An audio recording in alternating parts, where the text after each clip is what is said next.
pembelajaran. Ketua kelas lah coba untuk memimpin doanya, silakan. Sebelum memulai pelajaran, mari kita berdoa bersama. Doa dimulai. Doa selesai. Alhamdulillah selesai. Hari ini Ibu akan mengabsen dulu ya. Sela hadir? Hadir. Hatijah hadir? Hadir, Bu. Tias hadir? Hadir, Bu. Kela hadir? Hadir, Bu. Siapa yang hadir hari ini? Ayo. Kenapa nggak hadir hari ini? Apa sih Ayu? Sakit. Oh, sakit. Ada yang tahu sakit apa dia? Demam. Ya. Baiklah, Ibu hari ini akan menyampaikan tujuan pembelajaran. Hari ini kita akan mempelajari mengenai sistem respirasi atau pernapasan. Jadi tujuan pembelajaran pada hari ini yaitu untuk mengetahui apa itu pengertian dari sistem respirasi, kemudian fungsi sistem respirasi dan organ-organ dari sistem respirasi. Lalu untuk mengetahui bagaimana proses dari sistem respirasi atau pernapasan dan gangguan dari sistem respirasi. Di sini kan kita akan mempelajari mengenai sistem respirasi atau pernapasan. Jadi Ibu akan mengasih contoh di sekitar lingkungan kita mengenai sistem pernapasan, yaitu ada paparan asap rokok. Tahu kan anak-anak? Nah, itu kan kalau misalnya kita ada yang merokok, kalau kita berdekat itu kan gangguan pernapasan kita kan terganggu. Nah, jadi Ibu akan mengasih salah satu contoh yaitu bahaya asap rokok bagi anak-anak. Jadi anak-anak itu berisiko terkena asap rokok itu karena tubuh mereka masih dalam tahap pertumbuhan. Selain itu kan anak-anak juga bernapas lebih cepat ketimbang orang dewasa, sehingga menyebabkan asap rokok itu jadi semakin berbahaya karena bisa menyebabkan perpindahan asap rokok jadi lebih cepat. Kemudian yang kedua itu ada polusi udara. Polusi udara tahu kan? Kalau misalnya di kota lagi mau untuk udara itu kan polusinya terlalu gimana ya? Banyak lah ya kan daripada di desa. Jadi kalau polusi udara itu masuknya polutan ke dalam lingkungan baik pada udara, air, dan juga tanah. Jadi cobalah bandingkan kualitas udara di kota besar dan di desa. Dengan menghirupnya saja kalian akan mengetahui ya kan, rasanya enak, rasa untuk menghirup di desa itu lebih sejuk dan lebih bersih daripada di kota. Baiklah, di sini Ibu akan memberikan pertanyaan seputar mengenai materi kita tentang sistem respirasi atau pernapasan. Jadi pertanyaannya itu ada, yaitu mengapa pada saat terbang burung tidak menggunakan paru-paru untuk bernapas melainkan dengan kantong udara. Jadi siapa di sini yang bisa menjawab dari pertanyaan tersebut? Oh, Sela bisa? Ya, Sela silakan. Burung memakai kantong udara untuk bernafas saat terbang.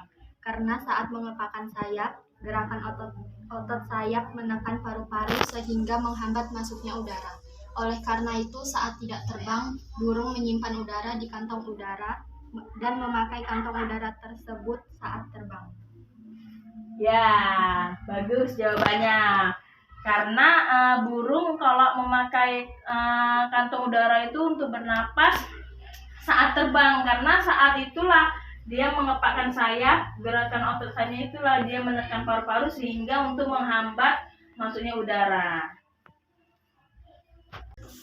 Nah, tadi kan Ibu sudah bertanya seputar apa itu dari sistem respirasi kan. Jadi di sini kita akan mempelajari mengenai sistem respirasi atau pernapasan. Sebelum kita memasuki pelajaran lebih lanjut, jadi ada yang bisa tahu kan di rumah kemarin ada baca-baca nggak di buku tentang sistem respirasi?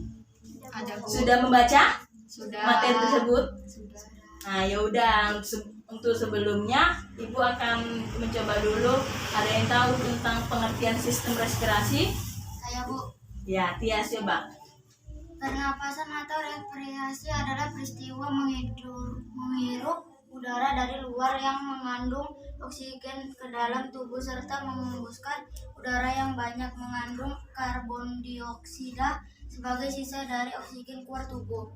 Ya, itu pengertian dari sistem respirasi. Jadi, sistem respirasi itu adalah suatu proses yang dimana dia mulai dari pengambilan oksigen, pengeluaran karbohidrat, hingga penggunaan energi di dalam tubuh manusia dalam bernapas, menghirup oksigen dalam udara bebas, dan membuang karbon dioksida ke lingkungan. Nah, tadi kan sudah kita mengetahui apa itu pengertian tentang sistem respirasi. Kemudian kita akan mengetahui apa itu fungsi sistem respirasi. Ada yang tahu di sini? Ada, saya, Bu. Ya, Kela. Fungsi sistem respirasi menyediakan oksigen untuk metabolisme jaringan tubuh, mengeluarkan karbon dioksida sebagai sisa metabolisme jaringan. Ya, itu fungsi dari sistem respirasi. Jadi ada yang pertama itu ada menghirup dan menghembuskan udara atau bernapas. Yang kedua itu ada pertukaran gas, paru-paru dan aliran darah. Yang ketiga tuh ada pertukaran gas antara aliran darah dan jaringan di dalam tubuh. Nah, untuk selanjutnya di sini kita akan membahas mengenai apa itu gangguan dari sistem respirasi. Ada yang tahu anak-anak apa tuh gangguan dari sistem respirasi? Ya, Pija. Gangguan pada sistem respirasi. 1. Sinusitis, yaitu infeksi pada bagian sinus. Infeksi ini terjadi ketika saluran hidung yang mengarah ke sinus tersumbat. 2. Flu, yaitu penyakit yang ditandai oleh rongga hidung berlendir batu dan demam. Penyakit ini disebabkan oleh infeksi virus influenza. 3. Kanker paru-paru lebih banyak dialami pria dibandingkan wanita. Ya, terima kasih. Bagus. Untuk itu gangguan dari sistem respirasi. Di sini gua akan menambahkan sedikit dari gangguan sistem respirasi itu ada asma, ya kan? Asma itu dia penyakit invasi radang kronik saluran napas yang menyebabkan peningkatan hiporesponsif jalan napas yang menimbulkan gejala episodik berulang berupa dia napasnya itu berbunyi-bunyi gitu dia. Sak napas, macam kayak sak napas, ya kan? Kalau penyakit gangguan sistem pernapasan itu asma. Yang kedua itu ada bronkitis atau kronis, yaitu dia tersumbatnya saluran udara oleh cairan mukus sehingga suplai udara itu ke paru-paru terganggu. Nah, di sini Ibu akan menjelaskan materi mengenai proses pernapasan pada manusia. Jadi manusia itu memiliki dua mekanisme pernapasan. Yang pertama itu ada pernapasan dada, yang kedua ada pernapasan perut. Yang dimana kalau pernapasan dada itu dia ketika kita bernapas menggunakan dada, otot yang berperan adalah otot-otot di sekitar tulang rusuk kita. Kemudian untuk pernapasan perut, yang dimana pernapasan dada atau disebut dengan pernapasan diafragma atau pernapasan yang menggunakan diafragma dan otot dinding di rongga perut. Jadi otot diafragma itu akan berkontraksi dan posisinya itu menjadi datar. Di sini Ibu akan menjelaskan tentang organ dan bagian-bagian dari sistem pernapasan pada manusia. Yang pertama itu ada rongga hidung, yang kedua itu ada faring atau tenggorokan, ya. Yang ketiga ada trakea atau disebut dengan batang tenggorokan. Yang keempat itu ada laring atau pangkal tenggorokan. Yang kelima itu ada bronkus atau cabang batang tenggorokan. Yang keenam ada pulmo atau paru-paru. Itulah bagian-bagian dari organ-organ sistem pernapasan pada manusia. Jadi sudah paham kan anak-anak? Sudah, Bu. Ya.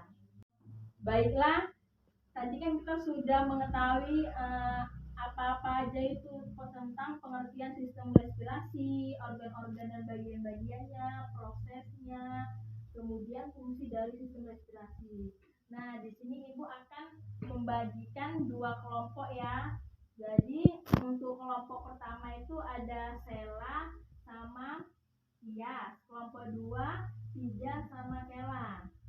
Nah, yaudah ditukarlah tempat duduknya.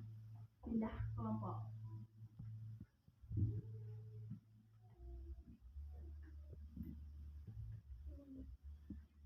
Nah, sudah duduk dengan kelompoknya kan? Jadi Ibu di sini sudah ada pertanyaan untuk diskusi kelompok ya. Ini untuk kelompok 1, ini untuk kelompok 2. Nah, Ibu sudah membagikan lembar kerja untuk diskusi kelompok mengenai sistem pernapasan ataupun itu respirasi. Nah, sudah Ibu bagikan lembar kerja siswanya, jadi Ibu kasih waktu 5 menit untuk diskusi dengan kelompoknya. Silakan dikerjakan. Baiklah, apakah sudah selesai untuk diskusi dengan kawannya satu kelompok? Sudah, Bu.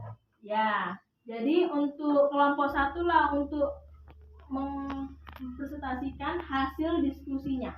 Maju ke depan. Perwakilan kelompok.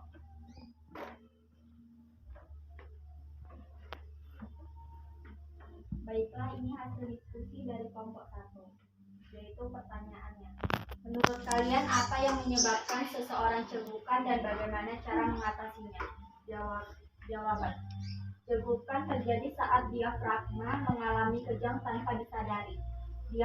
Diafragma adalah otot yang membantu pernapasan tubuh kita. Nah, pada saat kejang terjadi, tubuh yang tiba-tiba menarik napas dan pita suara menutup akan membuat seseorang mengalami cegukan.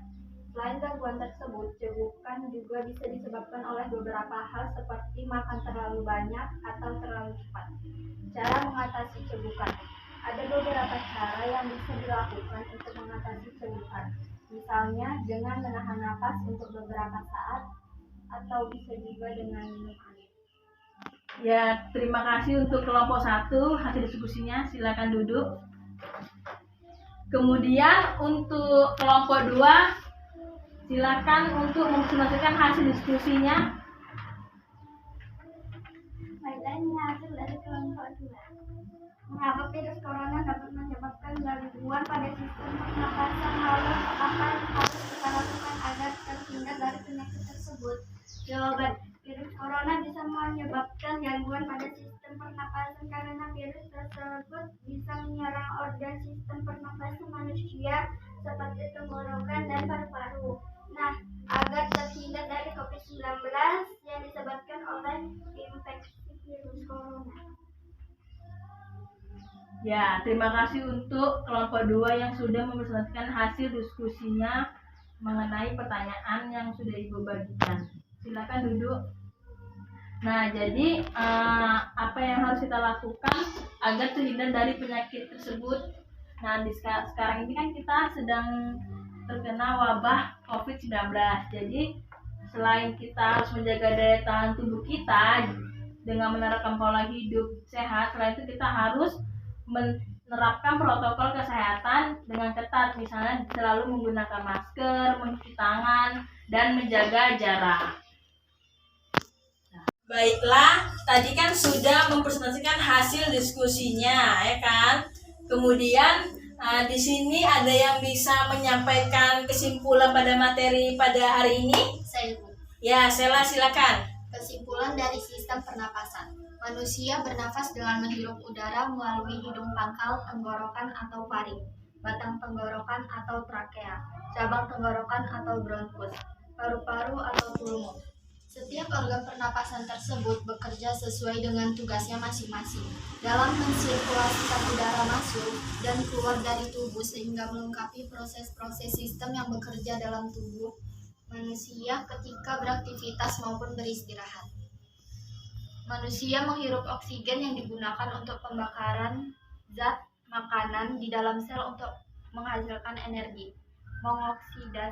Mengoksidasi glukosa yang menghasilkan karbon dioksida, air, dan sejumlah energi. Ya, terima kasih kepada Sela yang sudah menyampaikan kesimpulan pada materi hari ini mengenai sistem pernapasan. Baiklah, apakah anak-anak sudah paham mengenai materi sistem respirasi atau pernapasan? Sudah, Bu. Ya, alhamdulillah. Ada yang belum paham? Pija, sudah paham? Sudah, Bu. Ya. Baiklah, Ibu akan memberikan kalian PR di rumah. Ada soal itu di bab 4 mengenai sistem respirasi, pernapasan. Ada 5 soal ya, dikerjakan di buku tulis di halaman 36 ya anak-anak. Apakah sudah paham untuk tugas PR-nya? Sudah, Bu. Ya, dikerjakan ya, dikumpulkan minggu depan. Nanti Ibu Ibu periksa. Iya, Bu. Dah, baiklah. Berakhirlah sudah pembelajaran pada hari ini mengenai sistem respirasi. Kemudian Ibu ucapkan syukur alhamdulillah pada hari ini pembelajaran berjalan dengan lancar. Ibu ucapkan assalamualaikum warahmatullahi wabarakatuh. Waalaikumsalam warahmatullahi wabarakatuh.